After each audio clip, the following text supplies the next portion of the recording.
The carriage wheels found every rut in the dusty road from Naples, as if the very earth conspired to make travelers reconsider their destination.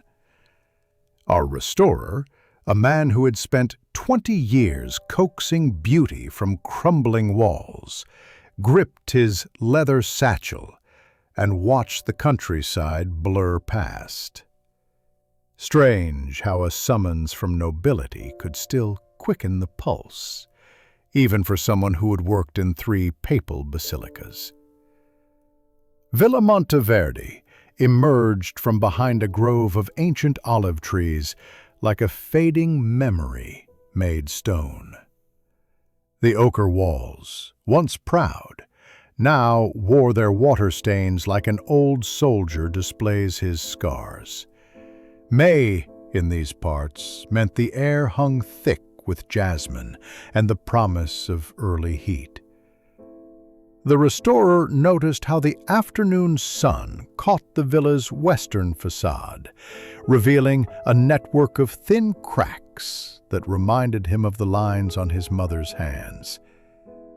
Count Alessandro Monteverde stood in the courtyard, a figure from another century, despite his modern frock coat. 58 years had bent his frame slightly, though he maintained the upright bearing of his class. "You've come about our saint," he said, his Neapolitan accent softening the formal Italian. The restorer nodded, already calculating the work ahead from the worry etched in the Count's features. The chapel adjoined the main villa, connected by a covered walkway that probably dated to the 1600s. Inside, the air tasted of centuries, that particular mixture of incense, damp stone, and something indefinable that belonged to places where prayers had accumulated like dust. The fresco dominated the eastern wall. San Girolamo delle Lacrime, Saint Jerome of the Tears, painted sometime in the late 15th century, if the restorer's eye served him right. The work was provincial but sincere. The unknown artist had given the saint extraordinarily expressive eyes turned heavenward, with tears frozen in perpetual descent down weathered cheeks. The blues had faded to gray, the reds gone brown, but the composition retained its power. The restorer set down his satchel and approached, his fingers already itching for his tools. "The saint weeps," Count Alessandro said behind him, "when betrayal walks among us." The old nobleman's voice carried absolute conviction. "My grandfather witnessed it, as did his father before him. Drops of water appear on the painted tears, run down the wall. 3 times in my life I've seen it myself." The restorer had heard stranger claims in his profession. He'd restored a Madonna in Umbria whose eyes supposedly followed thieves, and a Saint Sebastian near Florence that locals swore bled every Good Friday. In 20 years he'd found mundane explanations for every miracle except one, and that one still troubled his sleep sometimes. Young Lucia brought them wine, moving with the careful grace of someone who'd learned that invisibility meant survival in noble houses. 19 years old, the restorer guessed, with the kind of beauty that would fade quickly under the weight of hard work and childbearing. She kept her eyes down, but he caught her stealing glances at the fresco. "When did you last see the tears?" the restorer asked, accepting the wine with a nod of thanks. 7 years past, the Count replied, "when my nephew tried to forge my signature on a deed. The saint wept for 3 days, until we discovered the deception." The Contessa appeared in the doorway, like a Venetian painting herself, pale, composed, half her husband's age. Elena Monteverdi had the kind of stillness that suggested either perfect breeding or profound boredom. "My husband puts great faith in our saint," she said, her northern accent sharp against the local mellowness. "Perhaps too much faith." The Count's jaw tightened, a fleeting tension that spoke of conversations repeated too often. The restorer pretended to study the fresco's surface, running his fingers along the edges where the plaster met the stone. Marriage, he thought, was often like restoration work, layers upon layers, some beautiful, some damaged, all requiring delicate handling. Don Raffaele arrived as the bells called for evening prayer, his black cassock dusty from the walk. 65 years had turned his hair white, but left his eyes sharp as a crow's. "So, you've come to repair our miracle," he said, and the restorer couldn't quite read the tone, whether protective or mocking. "I've come to preserve a work of art," the restorer replied carefully. He'd learned to navigate the delicate relationship between craft and faith. Too much skepticism offended believers. Too much credulity offended his own sense of truth. The priest studied him with those crow's eyes. "Sometimes, preservation requires understanding what should remain hidden." Again, that ambiguous tone, like a Latin phrase that could be translated multiple ways. At dinner, the restorer observed the household's peculiar choreography. The Count dominated conversation with stories of the villa's history, while the Contessa moved food around her plate like chess pieces. Don Raffaele ate with the mechanical precision of someone who viewed food as mere fuel. Lucia served in her careful silence, though the restorer noticed how her hand trembled slightly when pouring wine near the Contessa. That night, in the modest room they'd given him overlooking the garden, the restorer unpacked his tools with the ritual care of a priest preparing for Mass. Tomorrow he would begin the real work, mapping every crack, testing every surface, learning the fresco's secrets like a confessor learns sins. Outside, nightingales competed with distant dogs, and somewhere in the villa's depths, a door creaked on ancient hinges. He thought of his wife, dead these 3 years, and how she would have loved this place's melancholic beauty. She'd always said he saw too much, looked too deep, couldn't let mysteries remain mysterious. "You'd dissect a rainbow if you could," she'd laughed, and he'd loved her for understanding him so completely. But mysteries, he'd learned, were usually just facts wearing costumes. And this weeping saint, for all its reported tears, was still just pigment and plaster on a wall. Tomorrow, he would begin to undress it, layer by layer, until he found the truth beneath. The morning of May 16th arrived wrapped in mist from the bay, the kind that made the villa seem to float above its own gardens. The restorer woke before dawn, habit from years of catching the best light for detailed work. He dressed quietly, thinking about the fresco's surface irregularities he'd noticed yesterday, subtle bulges that didn't match the usual patterns of age. In the chapel, he found Don Raffaele already at prayer, kneeling before the altar with the stillness of carved wood. The priest didn't acknowledge his presence, but something in the set of his shoulders suggested awareness. The restorer began his preliminary sketches, mapping the fresco's dimensions with the precision of a cartographer charting unknown lands. The painted saint gazed upward, frozen in eternal contemplation. Working this close, the restorer could see the artist's technique. Quick, confident strokes in the drapery, more tentative work on the hands. A provincial painter, yes, but one who understood suffering. You didn't paint tears like that without knowing their weight. "Breakfast is served," Lucia announced from the doorway, her voice barely above a whisper. The morning light caught the side of her face, and the restorer noticed a faint bruise on her wrist, already yellowing. She saw him looking and quickly adjusted her sleeve. The dining room felt too large for the small gathering. Count Alessandro sat at the head of the massive oak table, the Contessa at the opposite end, with enough space between them to stage an opera. The restorer took his place midway, feeling like a bridge between two different centuries. "My cousins arrive tomorrow," the Count announced, spreading butter on bread with unnecessary force. "The Benedettis from Milan. Carlo has business proposals, he writes. Business." He spoke the word like it tasted of vinegar. "As if land that's been in our family for 300 years is mere business." The Contessa's fingers tightened on her coffee cup. "Perhaps it's time to consider—" "To consider nothing," the Count interrupted. "The saint will show us their true intentions." He always does.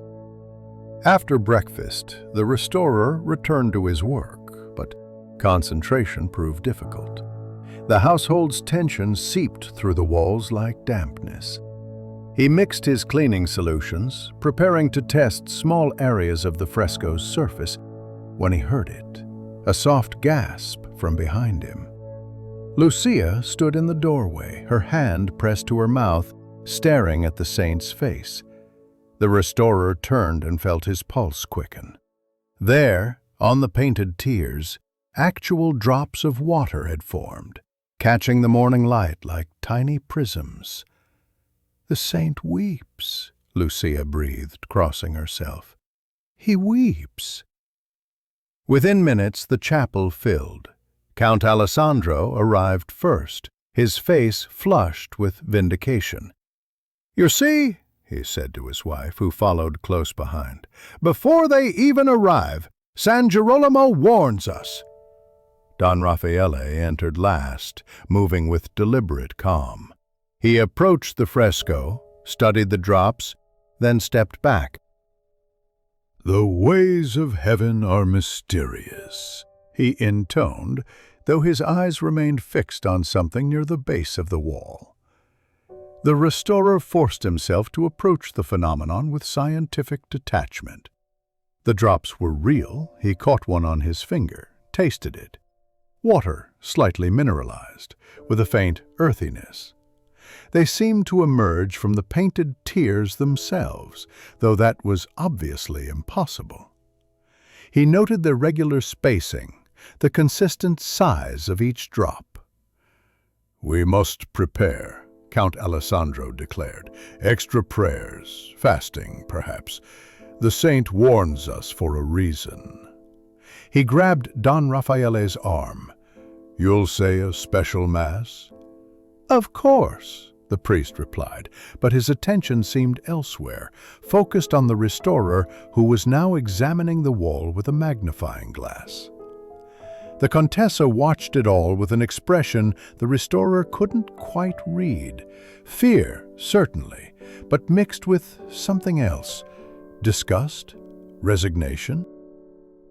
She caught him observing her, and quickly composed her features into appropriate awe. By afternoon, the entire household knew.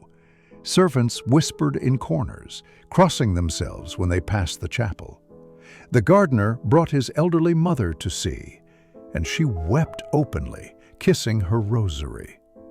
The restorer continued his work, or pretended to, while actually studying the pattern of the water's emergence. The drops appeared at irregular intervals, sometimes 2 or 3 in quick succession, then nothing for an hour. They always emerged from the same points on the painted tears, which suggested what? He thought of the bulges he'd noticed, the irregular plaster depth. His fingers found his measuring tools almost unconsciously. "You don't believe," Lucia said. She'd returned to clean the chapel floor, though it didn't need cleaning.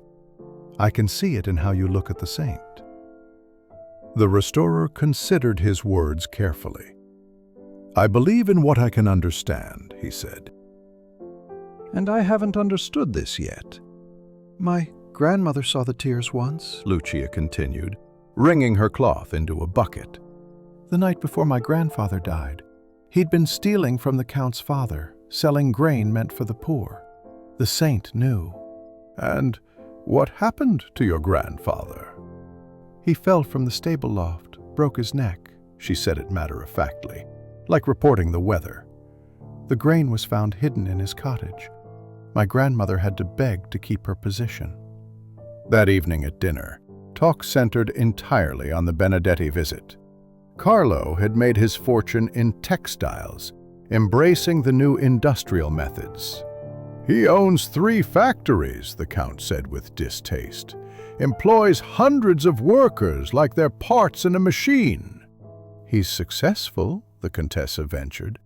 "Perhaps his ideas about the estate—" "Are poison," the Count finished. "You didn't see the tears today, Elena. San Girolamo has spoken." Don Raffaele ate in silence, but the restorer noticed how his eyes kept moving between the Count and Contessa, like someone watching a chess match and seeing moves ahead that the players couldn't. That night, unable to sleep, the restorer returned to the chapel with a lantern. The fresco looked different in the wavering light, more alive, the saint's expression shifting with the shadows. No water now, just the painted tears frozen in their eternal descent. He pressed his hands against the wall, feeling for temperature variations, structural anomalies. Near the base, almost hidden by centuries of candle soot, his fingers found something, a tiny irregularity in the mortar, perfectly round, no bigger than a pinhole. Behind him, a floorboard creaked. He turned to find Don Raffaele in the doorway, his white hair spectral in the lantern light. "Can't sleep?" the priest asked. "Or are you looking for God in the cracks?" "Just looking," the restorer replied carefully. The priest approached, his footsteps silent despite his age. "Sometimes," he said, studying the fresco, "faith requires not looking too closely. Truth can be a cruel master, and deception a kind one." Don Raffaele smiled, but it was sad, weighted with years of buried knowledge. "You think in absolutes, truth or deception, faith or reason, but life, especially here, is painted in grays, like your saints' faded robes." The Benedetti carriage announced itself long before appearing, the jingling of fine harnesses, the rhythm of matched horses, the particular sound of Milan prosperity rolling over Neapolitan dust. May 19th had dawned clear, and the restorer watched from his window as the household transformed into a theater of preparation. Count Alessandro stood in the courtyard wearing his finest coat, the one with only carefully mended tears. Beside him, the Contessa had arranged her features into welcoming neutrality, though her hands twisted a handkerchief behind her back. The restorer noticed how she'd chosen her simplest dress, as if trying to disappear into the role of provincial wife. Carlo Benedetti emerged from the carriage first. 45 years of success wrapped in excellent tailoring. Everything about him suggested efficiency, the quick economical movements, the way his eyes cataloged the villa's decay in one sweep, the firm handshake that seemed to measure more than convey warmth. His wife Isabella followed, her traveling dress impossibly clean despite the journey, her smile sharp as Venetian glass. "Alessandro, cousin," Carlo said, his northern accent turning the familiar address into something almost foreign. "The years have been eventful, I see." The restorer returned to the chapel, but concentration proved impossible. Through the windows he could hear the forced pleasantries, the careful dance of relatives who shared blood but little else. Young Marco had arrived to assist with the restoration. The stonemasons sung from the village, 24 years old with skilled hands and unfortunate tendency to stare at Lucia whenever she passed. "My father says the saint wept yesterday," Marco said, mixing plaster with practiced ease. "The whole village talks of nothing else." The restorer continued cleaning a section of the saint's robes, revealing unexpected depths of blue beneath the grime. "Villages always talk," he replied. "It's their literature." Marco laughed, then caught himself glancing toward the door as if laughter might be sacrilege here. Still, water from painted tears. You have to admit it's strange. Strange, yes, but the restorer had spent the morning thinking about that pinhole he'd found, about the irregular plaster depth, about Don Raffaele's carefully ambiguous warnings. He was developing a theory, but theories needed proof, and proof required time. At lunch, the dining room crackled with unspoken tensions. Carlo dominated the conversation with tales of Milan's growth, the new railway stations, the factories producing cloth at speeds that would have seemed like witchcraft a generation ago. "Progress," he said, cutting his meat with surgical precision, "waits for no one." "Some things," Count Alessandro replied, "are worth preserving unchanged." His eyes moved meaningfully toward the chapel. Isabella Benedetti followed her husband's lead with less subtlety. "But Alessandro, surely you see the estate requires modernization? The olive groves alone, with proper management, could yield twice their current profit." The Contessa's fork paused midway to her mouth. "Profit," she repeated softly, as if tasting the word. "A vulgar concern, I know," Carlo said with a smile that didn't reach his eyes. "But vulgarity pays debts, doesn't it?" That evening, the restorer worked late, partly to avoid the family tensions, and partly because something about the fresco nagged at him. Marco had left to help his father with another job, but not before the restorer caught him passing a folded note to Lucia near the garden gate. Young love, he thought, remembering his own courtship, the stolen moments, the secret messages, the way the whole world seemed to conspire in favor of romance. He was applying a careful solution to test the paint's stability when he heard footsteps. The Contessa entered, carrying a small lantern that turned her pale skin golden.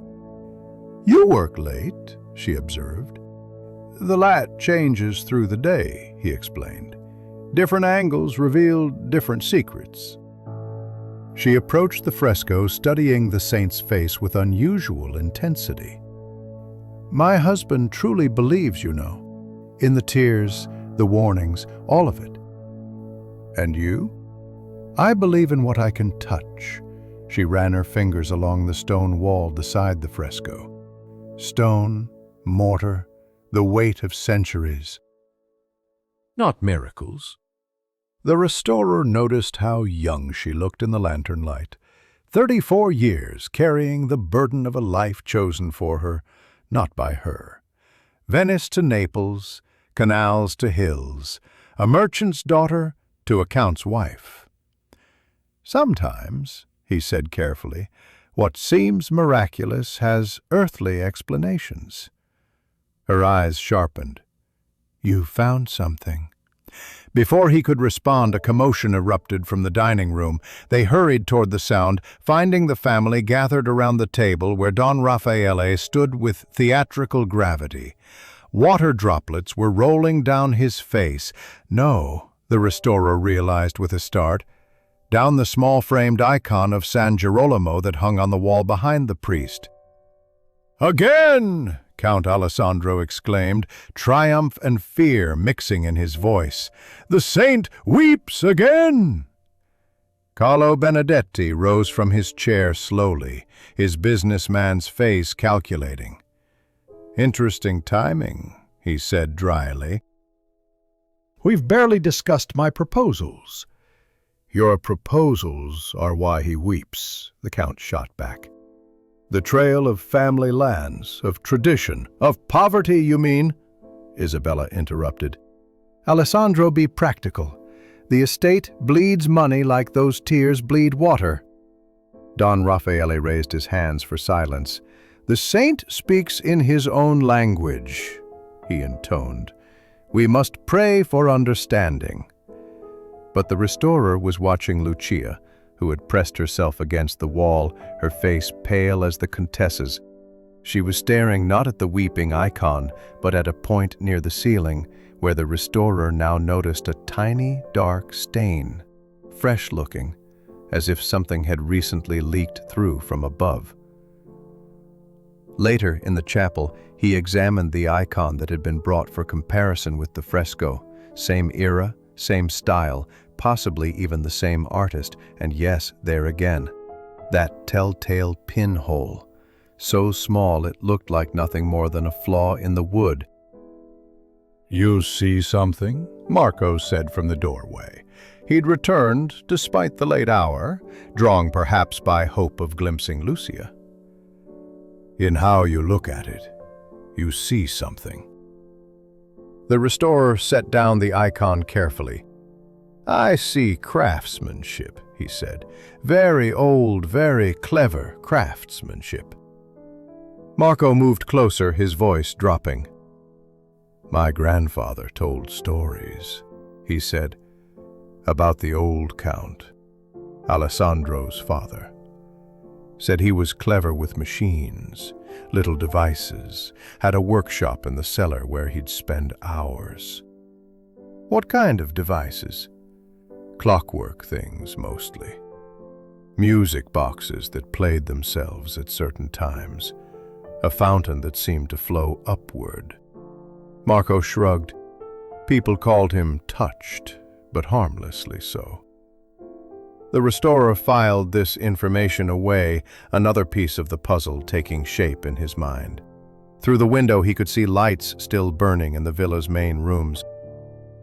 The Benedettis would stay for several days, Carlo had announced, to properly assess the estate's potential, or, as Count Alessandro clearly believed, to scheme its dissolution. "Tell me," the restorer said to Marco, "what happened to the old Count's workshop?" "Sealed after his death, by Don Raffaele's advice.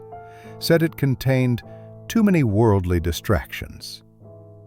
Marco's expression suggested he found this explanation lacking. "But sometimes, on very quiet nights, people say you can still hear ticking from behind the walls." 3 days had passed since the second weeping, and the villa held its breath like a church before confession. The restorer worked methodically on the fresco's surface, but his true attention focused on the wall's structure.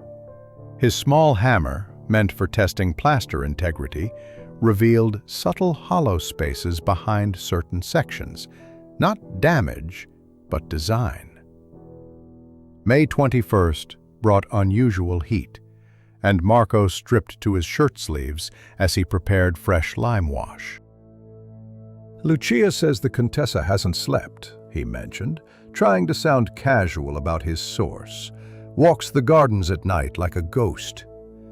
The restorer had noticed the Contessa's pallor, the shadows beneath her eyes that rice powder couldn't hide. At breakfast, she'd barely touched her food, while Carlo Benedetti outlined his vision for the estate. Drainage systems for the marshland, new olive presses, even a small rail connection to move goods to Naples. Count Alessandro listened with the expression of someone enduring physical pain. "You speak of destroying centuries of tradition," the Count said finally. "I speak of survival," Carlo replied. "Tradition doesn't pay creditors." In the chapel, the restorer discovered something that made his breath catch. Behind a section of loose plaster, his probe encountered not stone, but metal, a thin copper tube, green with verdigris, running horizontally through the wall.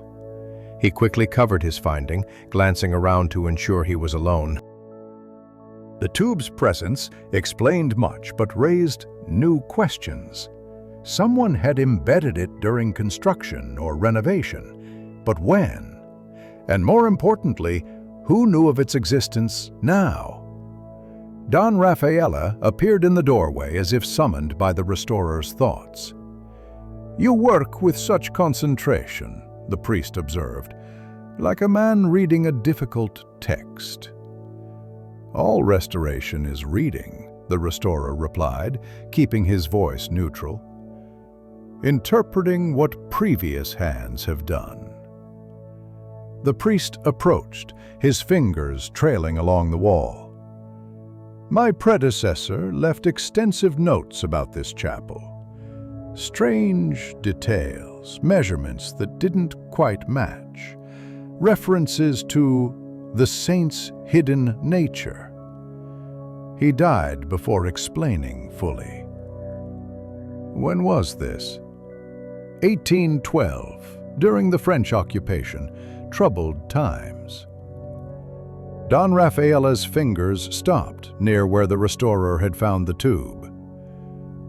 He wrote that San Girolamo protected the villa through methods both divine and earthly. A curious phrase, don't you think?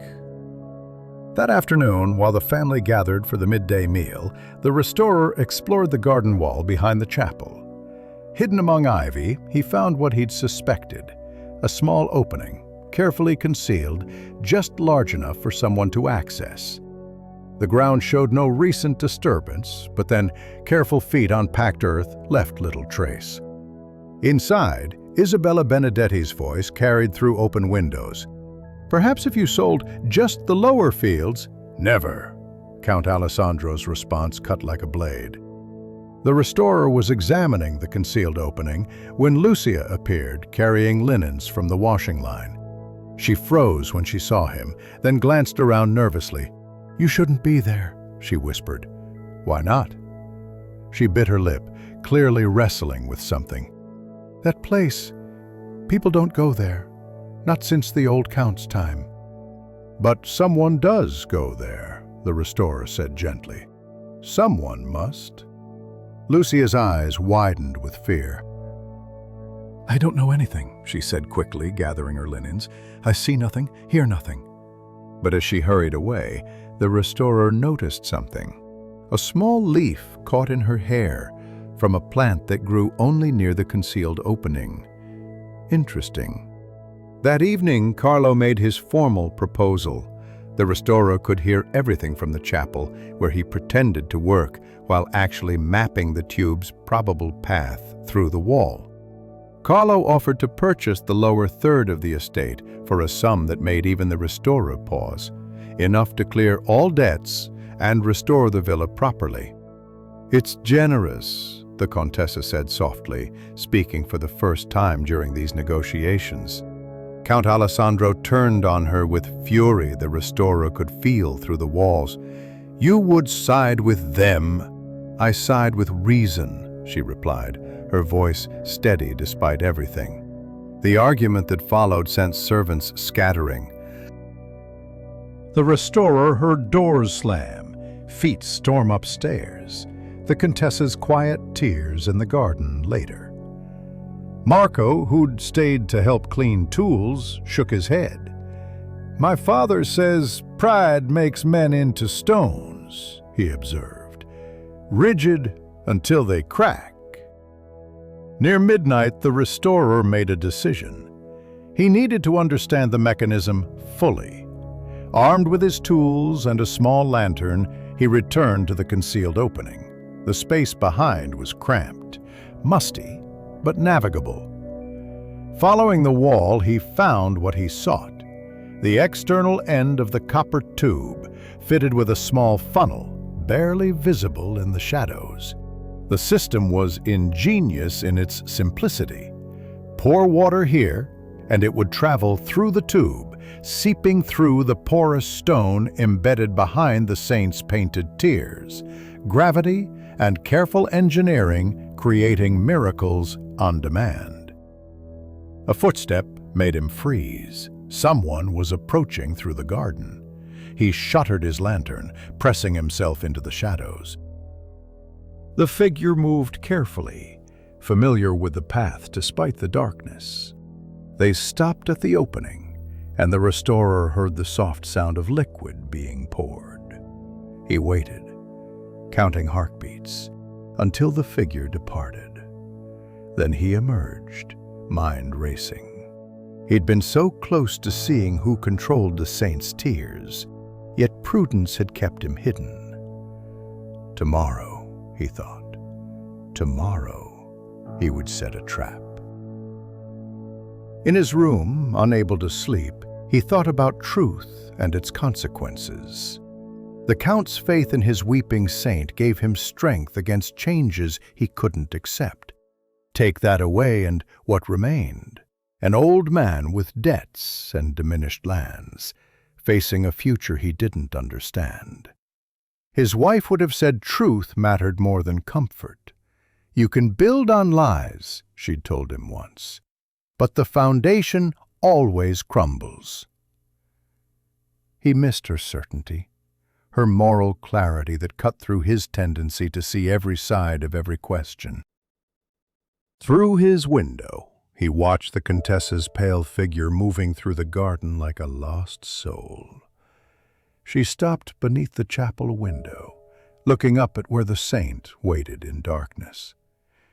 Whatever she sought there, absolution, understanding, or just escape from the guilt cage of her marriage, the painted tears couldn't provide.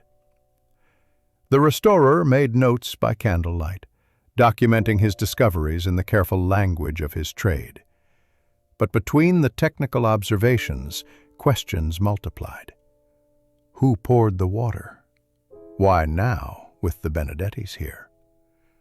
Was it to prevent the sale, or something more complex?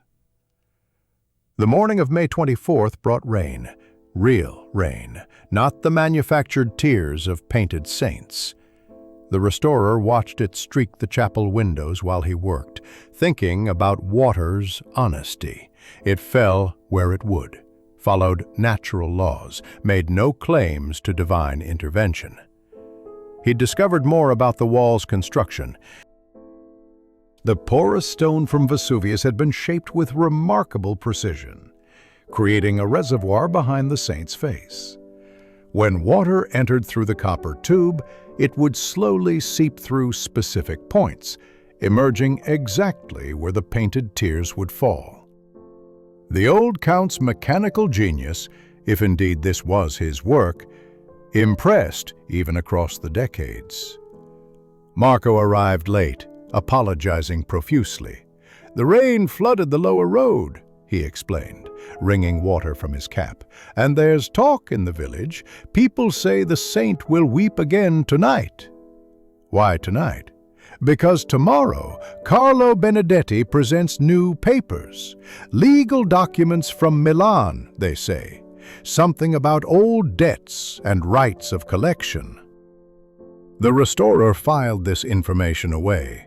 If the tears appeared on schedule with the Benedetti's moves, it suggested someone with intimate knowledge of family business. He spent the morning teaching Marco how to clean frescoes properly, using the lesson to examine every inch of the wall without arousing suspicion. At midday, the Contessa appeared unexpectedly.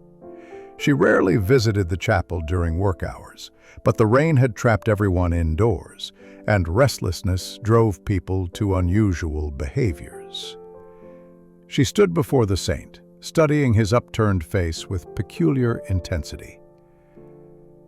"Have you ever wanted to destroy something beautiful?"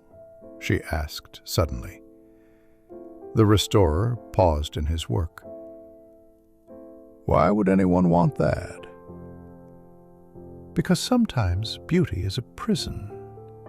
This saint, these tears, they trap us all in roles we never chose. She touched the wall gently, almost tenderly. My husband sees miracles. I see chains. Before he could respond, she'd gone, leaving only the scent of lavender and something bitter, unhappiness perhaps, or resignation aged into resentment. That afternoon, while organizing his equipment, the restorer made another discovery. Behind the altar, hidden beneath centuries of dust, lay a small metal box. Inside, wrapped in oiled cloth, were documents in faded ink, architectural drawings of the chapel, including detailed plans for what was labeled the mechanism of faith. The drawings bore a date, 1798. Not the old Count's work, then, but his father's or grandfather's. The tradition of manufactured miracles went back generations, each keeper of the secret choosing a successor, maintaining the illusion that supported the family's spiritual authority. Fascinating reading. Don Raffaele stood in the doorway. How long had he been watching? The priest approached with his usual measured steps, his expression unreadable. Old architectural plans, the restorer said carefully, not lying but not revealing everything. Ah, Don Raffaele examined the documents without touching them. The past speaks to those who know how to listen. Tell me, what do you hear? I hear craftsmen taking pride in their work, even work meant to remain hidden. The priest nodded slowly. Hidden work often requires the greatest skill and the greatest discretion. The warning in his voice was subtle but unmistakable. That evening, dinner became a battleground. Carlo had indeed produced documents, loans taken by Count Alessandro's father, never properly repaid, with compound interest that now exceeded the estate's value. I don't want to invoke these, Carlo said, spreading the papers across the table. But if you refuse all compromise...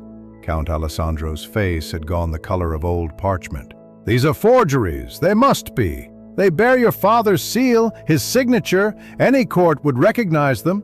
The Contessa watched this exchange with an expression the restorer couldn't interpret. Was that satisfaction in her eyes, or fear? Isabella Benedetti maintained her sharp smile, already calculating room arrangements in her future villa. After dinner, the restorer prepared his trap. Using the finest flour from the kitchen, Lucia had provided it without questions, bless her. He dusted the area around the concealed opening. Anyone approaching the tube would leave footprints, and the flour was fine enough to capture details of their shoes. He then positioned himself in the chapel, ostensibly working late on a particularly damaged section. The painted saint watched him with those eternally sorrowful eyes, keeper of secrets that weren't really secrets at all, just elaborate deceptions everyone agreed to believe. Near 11 o'clock, he heard it, the soft splash of water running down the wall. The saint was weeping again, right on schedule. He waited 20 minutes, then slipped outside to check his trap. The footprints were there, clear in the flour despite someone's attempt to brush them away. Small prints, a woman's boots, but with an unusual wear pattern, the left heel worn down more than the right, suggesting an old injury that affected the gait. He'd seen that uneven walk before, every day, in fact, in someone he'd never suspected. Back in his room, the restorer pondered his discovery. The who was becoming clear, but the why remained murky. Personal gain, revenge, or something more complex? an attempt to preserve the old ways against the encroaching modern world. Through his window he could see lights burning in the Count's study. The old man would be praying, no doubt, thanking San Girolamo for warning him against his cousin's schemes. Faith, the restorer thought, was sometimes just another word for refusing to look closely at uncomfortable truths. But comfort had its place, didn't it? His wife had died believing she'd see him again in paradise. He'd held her hand and said nothing to disturb that faith, though his own had crumbled years before. Sometimes kindness meant allowing illusions to stand. Yet this was different. This was deception with consequences, family divisions, financial decisions based on false miracles. Tomorrow he would have to decide, reveal what he'd discovered, or let the saint continue crying his manufactured tears. The rain had stopped, leaving the air clean and cool. Somewhere in the garden, a nightingale began its complex song. Beauty without agenda, art without artifice. The restorer envied its simplicity. The 27th of May dawned with deceptive calm, the kind of morning that made the Bay of Naples look like hammered silver. The restorer had spent 3 sleepless nights refining his understanding of the mechanism, and now, with Marco's unwitting help, he was ready to expose the truth behind the miracle. He'd traced the copper tube through its entire path, discovering a secondary branch that led to the small icon in the dining room. Redundancy built into the system, allowing for tears to appear in multiple locations. The engineering was genuinely admirable, a testament to forgotten ingenuity. "You're quiet today," Marco observed, mixing fresh plaster for a section they'd cleared. "Even quieter than usual." The restorer was thinking about footprints in flour, about worn boot heels and uneven gaits, but he said only, "Concentration deepens with age. You'll learn." The morning's work was interrupted by raised voices from the villa. Carlo Benedetti and Count Alessandro were arguing in the garden, their words carrying clearly through the still air. "You're destroying your family's future for pride," Carlo said, his northern accent sharp with frustration. "I'm preserving its soul," Alessandro shot back. "Something you merchants from Milan wouldn't understand." The restorer climbed his scaffolding, ostensibly to work on the saint's halo, but actually to better observe the garden through the upper window. The Contessa stood near the fountain, watching the argument with that peculiar stillness she'd perfected. Isabella Benedetti had positioned herself strategically between the two men, ready to support her husband or play peacemaker as needed. But it was Don Raffaele who interested the restorer most. The priest stood in the shadows of the loggia, his expression troubled. For someone who should have been pleased by the saint's miraculous interventions, he looked more burdened with each passing day. That afternoon, the restorer made his move. He carefully introduced a harmless dye derived from crushed berries into the copper tube system. If water was poured tonight, it would emerge tinted pale pink, proving the tears were manufactured. But first, he needed to prevent the perpetrator from acting. He found Lucia in the kitchen garden, gathering herbs for the evening meal. "I need your help," he said quietly. "Tonight, I want you to watch the chapel's rear wall from your window." Her hands stilled on the basil leaves. "Why?" "Because the saint's tears aren't what they seem, and you know it." She looked at him with those dark eyes that had seen too much for her 19 years. Knowing and saying are different things. Saying has consequences. So does silence. She bent back to her herbs, but he caught the slight nod. "I see many things from my window," she said. "Sometimes I see nothing at all, and sometimes I see everything." Late that evening, after another tense dinner where Carlo had presented yet more documents and Count Alessandro had retreated into stubborn silence, the restorer positioned himself in the chapel's sacristy. From here, he could observe both the fresco and the rear entrance without being seen.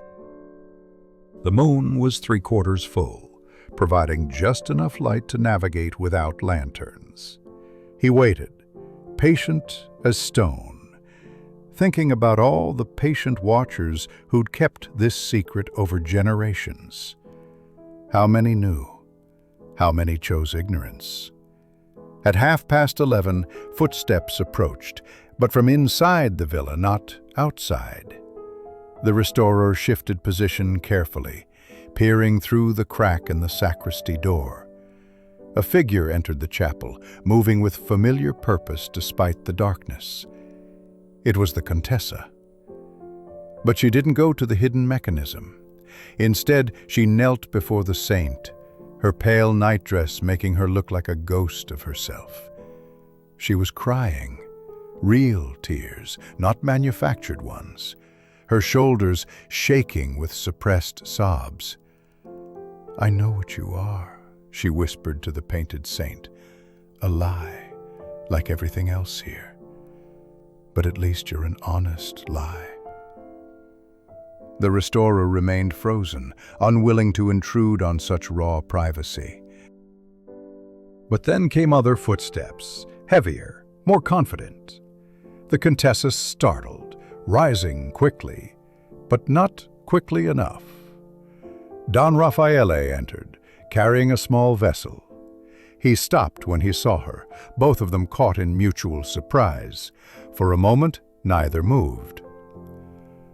"So," the Contessa said finally, her voice steady despite her tears, "it's you." The priest set down his vessel carefully. "For 40 years, he said simply.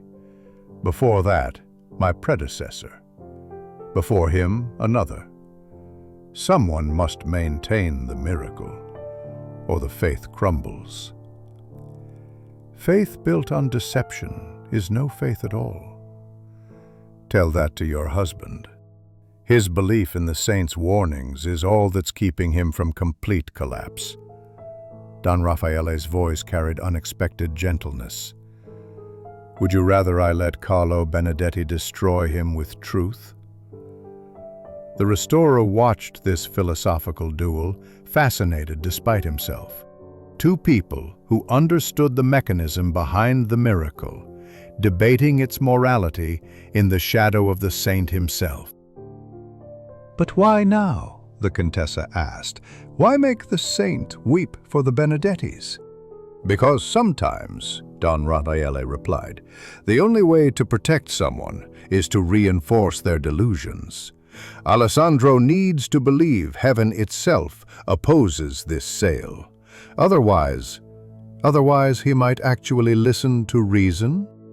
Otherwise he might destroy himself with guilt when he inevitably loses everything." The priest picked up his vessel again. "The tears buy time, nothing more. Time to find another solution, one that preserves both his dignity and his faith." The Contessa studied him with those intelligent eyes. "You're protecting him. I'm protecting all of you, even the Benedettis, in my way. A swift defeat here means they'll look elsewhere for their fortunes, instead of becoming entangled in this family's slow dissolution." Before anyone could respond, a new sound interrupted, footsteps running through the garden. Lucia burst through the rear door, breathless and wide-eyed. "Someone's coming," she gasped. "Many someones, from the village." Through the windows, they could see torches approaching. A procession of villagers led by the local constable. Don Raffaele quickly hid his vessel, while the Contessa composed herself. The restorer remained hidden, mind racing to understand this new development. The crowd gathered in the chapel, their faces expectant, afraid, awed. The constable, a thick-set man with official bearing, addressed Don Raffaele.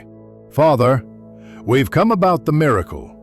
There are questions from Naples, from the bishop himself." The crowd dispersed slowly, like smoke, reluctant to leave a fire. The constable had delivered his message. The bishop would send investigators within the week to verify the miracle, and departed with the satisfied air of duty done. Don Raffaele stood in the empty chapel, suddenly looking every one of his 65 years. The restorer emerged from the sacristy, making both the priest and Contessa start. "You heard," Don Raffaele said. It wasn't a question. "I heard, and I've seen more than you know." The restorer approached the wall, running his fingers along the hidden path of the copper tube. "The dye I introduced earlier would have exposed everything, but that's no longer necessary, is it?" The Contessa sank onto a pew, her composure finally cracking. "The bishop's investigators will find the mechanism. They're trained skeptics, not like the local faithful." "Perhaps," Don Raffaele said, "it's time for the truth." The morning of May 30th brought unexpected revelations. The restorer had spent the dawn hours creating detailed drawings of the mechanism, preparing documentation that could explain without condemning. But when he arrived at the chapel, he found someone had beaten him to it. Flour dust covered the floor near the concealed opening, his own trick turned against him. Fresh footprints led to the tube, and when he tested the wall, he found it dry. Someone had drained the reservoir during the night. Marco arrived to find the restorer studying the footprints. "Those are different from before," the young man observed. "Larger. A man's boots." Indeed they were, and the restorer recognized the tread pattern. Expensive Milanese leather, the kind Carlo Benedetti wore. Interesting. Had the northern cousin discovered the secret independently, or had someone informed him? The answer came at breakfast when Carlo announced his immediate departure. "Business in Milan requires my attention," he said, though his eyes suggested otherwise. "We'll resume our discussions another time, cousin." Count Alessandro's relief was palpable. "San Girolamo has spoken clearly enough," he said with satisfaction. But Carlo's expression as he met the restorer's eyes across the table suggested he knew exactly why the saint would weep no more. A small nod, barely perceptible, confirmed it. Somehow, the businessman had uncovered and neutralized the mechanism. After the Benedetti's carriage departed, a strange calm settled over the villa. The restorer found the Contessa in the garden, cutting roses with mechanical precision. "He knew," she said without preamble. "Carlo knew about the tears." "How?" "Isabella mentioned seeing Don Raffaele near the chapel late one night. Carlo is many things, but not stupid. He investigated, found the mechanism, and chose to disable it rather than expose it." She laughed bitterly. "Even northern merchants understand that some truths are too cruel." That afternoon, the restorer made his own discovery. In the old count's sealed workshop, accessed through a forgotten key Lucia had found while cleaning, lay journals detailing the mechanism's construction. But more interesting were the philosophical musings accompanying the technical drawings. "Faith requires tangible proof," the old count had written in fading ink. "Not because God is absent, but because human eyes are weak. We create small miracles to sustain belief in greater ones." The restorer thought about this as he worked on the fresco that evening. The painted saint's eyes seemed different now, less sorrowful than knowing. Perhaps the original artist had understood, too, that this image would become more than art, would bear the weight of manufactured divinity. Don Raffaele found him there as darkness fell. "I've written to the bishop," the priest said, "explaining that the tears have ceased, that perhaps they were never miraculous at all. My reputation will suffer, but the family will be spared investigation." A noble sacrifice, a practical one. I'm old, my career largely behind me. Alessandro still has years to live with or without his illusions. The priest studied the fresco. "Will you complete the restoration?" "Of course." The art deserves preservation, regardless of what purpose it served. They stood in comfortable silence, two men who understood that truth came in many forms, not all of them pure. Finally, Don Raffaele spoke again. "I wasn't the only one maintaining the tears, you know." The restorer waited. "My predecessor started it, yes, but over the years, others have discovered the secret and used it for their own purposes. The footprints you found, the small ones with the worn left heel, those weren't mine." Before the restorer could respond, Lucia appeared in the doorway. Her limp was barely noticeable unless you knew to look for it, the worn left heel compensating for an old injury. She carried fresh candles for the altar, moving with her usual quiet efficiency. "Lucia," the restorer said gently, "the berries you gathered yesterday, they weren't just for cooking, were they?" She froze, then slowly shook her head. "My grandmother served here for 50 years. Before she died, she told me about the saint, about our duty to the family. When times are hardest, when the Count needs faith most, someone must ensure the saint weeps. But you weren't the only one. No. Don Raffaele acted when he thought best. I acted when I thought necessary. Sometimes we worked at cross purposes, neither knowing about the other." She smiled sadly. "Perhaps that's why the saint wept so often lately. Too many guardians of the miracle." The restorer thought about this multiplication of deception, each actor believing they alone held the secret, each acting from different motivations. Don Raffaele from paternal protection, Lucia from inherited duty, perhaps others from reasons unknown. "What will you do now?" he asked. Lucia straightened, adjusting the candles with practiced hands. "Marco has asked me to marry him. His father's trade is honest, stone shaped by skilled hands, nothing more or less than what it appears. I think I'd like that simplicity." That night, the restorer couldn't sleep. He stood at his window watching clouds pass across the moon, thinking about the layers of truth he'd uncovered. Tomorrow he would need to make a decision, complete his documentation of the mechanism, or let the secret die with its current keepers. His wife would have said truth always wins eventually, but she'd also believed in kindness, in the gentle lies that ease suffering. The painted saint had brought comfort to generations, even if that comfort rested on deception. Who was he to judge the ethics of manufactured miracles?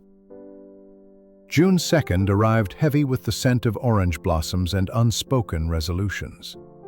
The restorer had made his decision during the sleepless night. He would seal the mechanism permanently, but document its existence in a hidden report, to be opened only if future generations needed the truth. History deserved honesty, even if the present required mercy. He worked alone in the chapel, carefully filling the copper tube with a special plaster mixture that would harden like stone. As he worked, he heard footsteps, multiple sets, approaching with purpose. Count Alessandro entered first, followed by Don Raffaele, the Contessa, and, surprisingly, Carlo Benedetti, who had returned unexpectedly that morning. "We need to speak plainly," Carlo said without preamble. "All of us. About everything." The Count started to protest, but his cousin raised a hand. "Alessandro, I know about the mechanism. I found it 3 nights ago, traced the tube, understood the deception." He paused, letting the words settle. "And I chose to disable it, not expose it." Count Alessandro's face went through several transformations: shock, denial, anger, and finally a devastating comprehension. He sank onto a pew, suddenly fragile. "The saint never wept?" "The saint wept," Don Raffaele said gently. "Through human hands, perhaps, but for divine purposes." "Your father knew, Alessandro. He helped maintain it." The old Count's eyes filled with real tears now, salt and sorrow without artifice. The Contessa moved to sit beside him, and for the first time the restorer saw genuine tenderness between them, shared disillusionment creating unexpected intimacy. "I returned," Carlo continued, "because I've had time to think. The debts are real, cousin, but perhaps there's another solution." He pulled out new documents. "A partnership, not a sale. You maintain ownership and tradition. I provide capital and modernization. The estate remains Monteverdi, but profitable." The restorer watched this scene unfold while continuing his work, filling the last sections of tube, ensuring no future water would flow through this particular miracle. His hands moved steadily, the craftsman's meditation that had sustained him through grief and uncertainty. "Why?" Count Alessandro asked his cousin. "Why help us after everything?" "Because," Carlo said with unexpected warmth, "I too am a Monteverdi, even if Milan has dulled my edges. And because I've learned that destroying a man's faith, even false faith, is a cruelty I don't wish to commit." Don Raffaele stepped forward then, his crow's eyes bright with something like hope. "There's more you should know. The bishop's investigators aren't coming. I wrote to His Excellency last night, confessing everything. My role, the mechanism, the generations of deception." "Raffaele, no," the Count breathed. "It was time. I'm old, my conscience heavy. But His Excellency, in his wisdom, has chosen discretion. The miracle will simply cease, attributed to mysterious divine will. No investigation, no scandal." The restorer finished his work, stepping back to examine the wall. To any observer, it looked exactly as it had for centuries, a beautiful fresco of a weeping saint, nothing more or less. The mechanism was now just another layer of history, buried beneath fresh plaster. "What about you?" the Contessa asked him suddenly. "You could expose all of this, claim credit for discovering the deception." The restorer cleaned his tools methodically. "I'm a craftsman, not a destroyer of worlds. My job was to restore the fresco, preserve it for future generations. Whether they see a miracle or simply art, that's their choice." That afternoon brought unexpected revelations. Lucia came to the chapel with Marco, both of them glowing with nervous happiness. "We wanted you to know first," Marco said. "We're to be married next month." "With my blessing," Count Alessandro added, entering behind them. The morning's revelations had aged him, but also, strangely, freed him. "Lucia has served this family faithfully in ways I'm only beginning to understand." Lucia blushed but stood straight. "My grandmother would be proud," she said simply. As evening approached, the restorer found himself alone with Don Raffaele in the garden. The priest was packing his few belongings. preparing for retirement to a small monastery near Salerno. 40 years, he mused, 40 years of maintaining a lie I believed was truth. Was it a lie if it brought comfort? If it prevented greater harm? Don Raffaele smiled, that sad, knowing expression the restorer had come to recognize. You sound like a Jesuit. But perhaps you're right. We are all restoration artists in our way, painting over damage to preserve what beauty remains.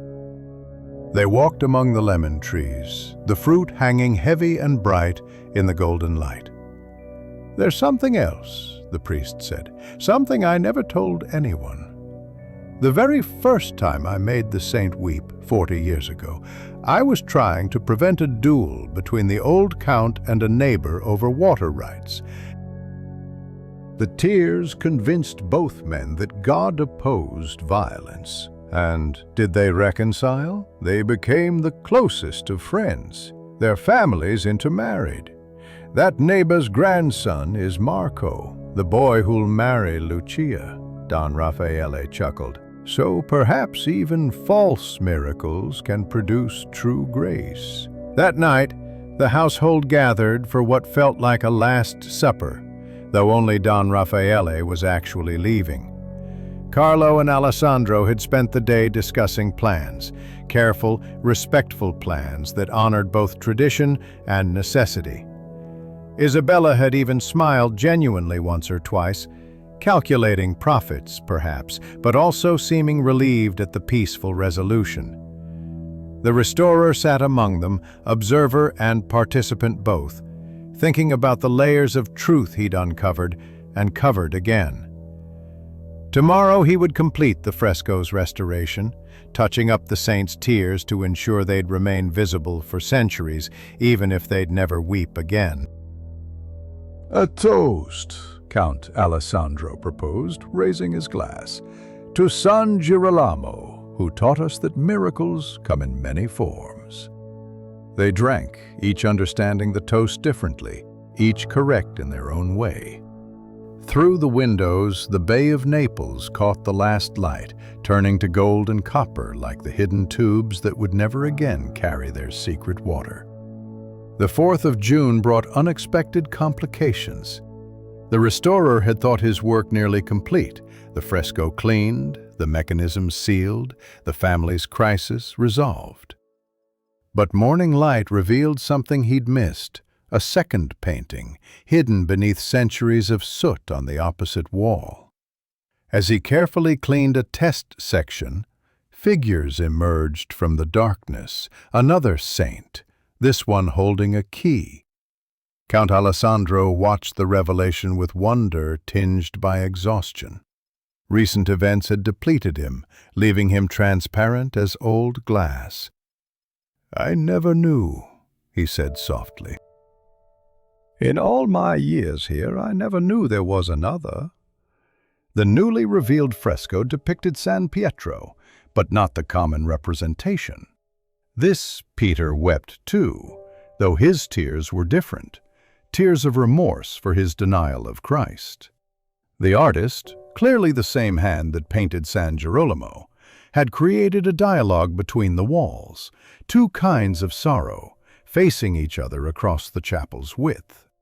Perhaps, the Contessa suggested, some mysteries are meant to be discovered just when we need them. She'd changed in recent days, the revelation of the false miracle having somehow freed her from her own deceptions. She and Alessandro had begun talking, really talking, for perhaps the first time in their marriage. Carlo Benedetti had delayed his return to Milan, fascinated by the emerging fresco.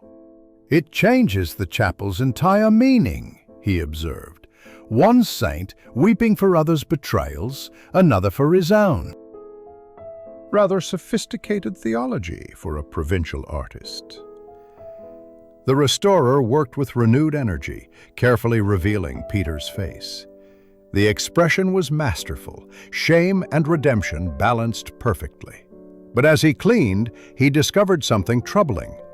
Tiny holes in this wall, too, suggesting another mechanism, another system of manufactured tears. He said nothing, continuing his methodical work while his mind raced. 2 systems? Had they ever been activated simultaneously? The theological implications were staggering. Synchronized weeping saints would have seemed absolutely miraculous to medieval minds. That afternoon, while others rested through the heat, he investigated. This second system was older, cruder, but following the same principle. The copper tubes had completely corroded, leaving only green stains in the stone, but the reservoir space remained, dry for probably centuries. Marco found him examining the wall. "You've got that look again," the young man said. The one that means you found something nobody once found. Sometimes, the restorer replied, the past keeps offering gifts we didn't ask for. Like my grandfather's stories about the old Duke, Alessandro's grandfather. He used to say the Duke saw both saints weep together the night before he joined Garibaldi's campaign. Changed his whole life, turned him from wastrel to patriot. The restorer filed this away. 1860. If someone had activated both systems then, it would have been Don Raffaele's predecessor, the mysterious priest who'd left those cryptic notes about the saint's hidden nature. Perhaps he'd meant saints, plural. That evening brought an unexpected visitor, the bishop himself, arriving without ceremony in a simple carriage. He was younger than the restorer had expected, with intelligent eyes that missed nothing. Don Raffaele, who'd delayed his departure, went pale as parchment. "I came to see these famous tears," the bishop said mildly. Or rather, to see where they no longer fall. The confrontation the restorer expected never came. Instead, the bishop spent an hour examining both frescoes, asking technical questions about pigments and plaster, discussing art with surprising knowledge. Only at the end did he address the larger issue. "The Church," he said carefully, "has always understood that faith requires both mystery and revelation. Some mysteries serve their purpose and fade. Others," he gestured at the newly discovered Peter, "others emerge when needed." "Your Excellency," Don Raffaele began, but the bishop raised a hand. "You wrote that you maintained a deception for 40 years. I prefer to think you maintained a tradition, one that served its purpose and has now ended naturally. The report will state that the miraculous tears have ceased, as miracles do according to divine will." After the bishop departed, the household gathered in the chapel to see the day's progress. The 2 saints faced each other across the narrow space, Jerome looking up in anguish, Peter looking down in shame. Together they created a meditation on human failure and divine forgiveness that transcended their questionable history. "It's beautiful," Lucia said quietly. She and Marco stood close together, their happiness a counterpoint to the painted sorrow. "Will you restore Peter completely?" "If the Count wishes," the restorer replied. "I wish it," Alessandro said firmly. "Let both saints stand witness. Even if they never weep again, their presence reminds us that sorrow has meaning." The Contessa surprised everyone then by approaching the wall and tracing Peter's tears with one finger. "I used to hate this chapel," she admitted. "It seemed to embody everything false about this place. But now I see it differently. The tears were false, but the faith they inspired was real. The comfort they brought was real." Carlo nodded thoughtfully. In Milan, we're building factories that produce perfect copies of handmade goods. They're identical to the eye, but somehow less valuable. Perhaps because value isn't just in the object, but in the story we tell about it. Philosophy from a merchant, Count Alessandro said, but with warmth now, the cousins having found unexpected common ground. As night fell, the restorer worked alone, carefully cleaning Peter's robes. The saint emerged from centuries of obscurity with remarkable preservation, as if he'd been waiting for this moment. The artist had hidden small details, a rooster in the background, keys fallen at Peter's feet, symbols layered with meaning. Don Raffaele brought him wine, moving slowly, age and revelation weighing on him. I've been thinking about truth, the priest said, how it changes based on when we discover it. Had this second fresco been found earlier, the whole story would be different. Or the same story told differently. Yes, the priest smiled. You know, I feel lighter. 40 years of secrets is a heavy burden. Tomorrow I leave for Salerno, but I leave freely, not in disgrace. They drank in companionable silence, two men who'd excavated truth and chosen to rebury parts of it. Outside, night birds called, and somewhere in the garden, the restorer could hear Carlo and Alessandro still talking, planning a future neither would have imagined weeks ago. The 6th of June dawned with unusual clarity, the kind of morning that made the Bay of Naples look like a mirror of heaven. The restorer packed his tools with the same methodical care he'd unpacked them 3 weeks ago, each brush and scraper returning to its designated place in the worn leather satchel that had accompanied him across Italy for 2 decades. Both frescoes were complete now, Jerome and Peter facing each other across the chapel, their painted tears dry, but somehow more moving for their stillness. He'd added a protective varnish that would preserve them for generations, ensuring that future eyes would see what he'd uncovered. Nothing more or less. Count Alessandro found him making final notes in his restoration journal. The old nobleman looked younger somehow, as if releasing the burden of false miracles had restored some essential vitality. You'll return to Rome now? To Rome, yes. There's a commission waiting, another church, another saint with secrets, no doubt. Alessandro smiled, an expression that had become more frequent these past days. We all have our saints and secrets. You've taught me that both can coexist with truth. The morning brought a procession of farewells. Marco arrived with a small stone carving, his own work, a dove with spread wings. For remembrance, he said simply. Lucia wanted to thank you properly, but she's helping with preparations for Don Raffaele's departure. The old priest left at midday, his few possessions fitting easily in a single trunk. He blessed the household one last time, his voice steady, despite the emotion evident in his crow's eyes. Serve truth, he told them, but remember that kindness is also a form of truth. The restorer watched the priest's carriage disappear down the dusty road, thinking about the strange fellowship of secret keepers he'd uncovered, and in his way joined. Each had acted from different motives, duty, protection, tradition, but all had participated in the same elaborate performance. After lunch, he took a final walk through the gardens with the Contessa.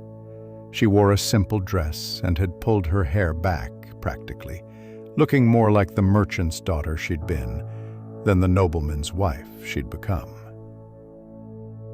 Carlo and Isabella leave tomorrow, she said. But they'll return in the autumn. We're going to restore the olive groves first, Then consider the vineyards. And you? Will you find happiness here now? She considered this, watching a butterfly navigate the jasmine. I'll find purpose, which is perhaps better than happiness. Alessandro needs me now, not as an ornament, but as a partner. The revelation of the false tears broke something in him, but also freed him to rebuild. They paused at the fountain where water played over worn stone faces. You know, she continued, I've been thinking about deception. We condemn it, but we all practice it.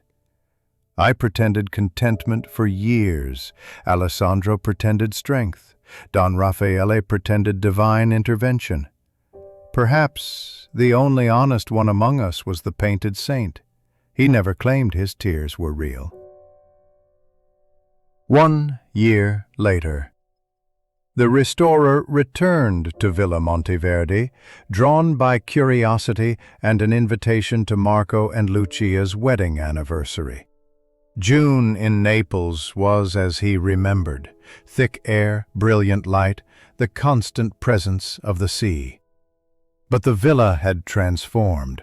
The walls were freshly plastered, the gardens manicured, the fountain flowing clear. Carlo's investment and the Contessa's management had worked their own secular miracle.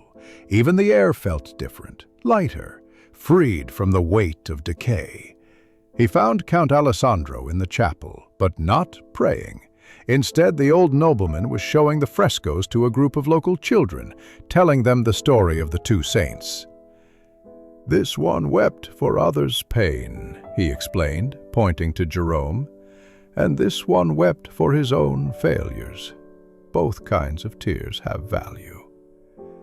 No mention of miracles, the restorer noted. No claims of divine intervention. Just art and its human meaning. The wedding anniversary celebration filled the garden with villagers and relatives, including the Benedettis from Milan. Carlo had grown stouter, prosperity agreeing with him, while Isabella had softened somewhat, her sharp edges worn smooth by success. They'd brought their eldest son, a serious young man studying engineering at the university. "He wants to build bridges," Carlo said with pride. "Iron bridges that span impossible distances. Another kind of faith, I suppose." Marco and Lucia presided over the feast with quiet joy. Marriage had given them both a solidity, a sense of belonging that transcended their different origins. Lucia was pregnant, the new life showing in her careful movements, and Marco's protective hovering. As evening approached, the restorer found himself back in the chapel. A new young priest had been assigned to the parish, a man who spoke of social reform and workers' rights with passion that would have bewildered Don Raffaele. He'd hung a small sign near the frescoes: "Art speaks truth in many languages." The Contessa joined him, older now, but more beautiful for having found her place. "Do you regret it?" she asked, sealing away the mechanism, keeping the secret. The restorer considered the two saints, forever frozen in their different sorrows. "Truth isn't always about revelation," he said finally. "Sometimes it's about knowing when to let mysteries remain mysterious." Through the chapel windows they could hear music from the celebration, a mandolin playing old songs that everyone knew. The sun was setting, turning the bay to copper and gold, the same colors that had once run through hidden tubes carrying false tears. "I learned something here," the restorer said. "My wife used to say I dissected everything, couldn't let beauty simply be. But these saints taught me that some things gain meaning from their mysteries, even false ones." Count Alessandro appeared in the doorway, slightly drunk on wine and happiness. "Come," he said. "Marco wants to make a toast." They gathered in the garden as Marco raised his glass. "To the saints who watch over us," he said, "may they never weep again for any reason." The toast was drunk with laughter and tears, real ones, salt and joy, and the particular sweetness of endings that are also beginnings. The restorers stayed late, listening to stories and songs, watching the family that had been fractured by false miracles heal itself through ordinary grace. When he finally retired to the same room he'd occupied a year ago, he stood at the window looking out at the moonlit garden. Somewhere, an owl called, and the fountain whispered its endless story to the night. Tomorrow, he would return to Rome, to other churches and other saints with their own secrets. But tonight, in this place where he'd uncovered deception and chosen discretion, he felt something his wife would have recognized. The deep peace that comes from understanding that truth, like restoration itself, is as much about what you choose to preserve as what you reveal. The painted saints would remain, tears eternally dry now, bearing witness to the strange comedy of human faith. And perhaps that was miracle enough.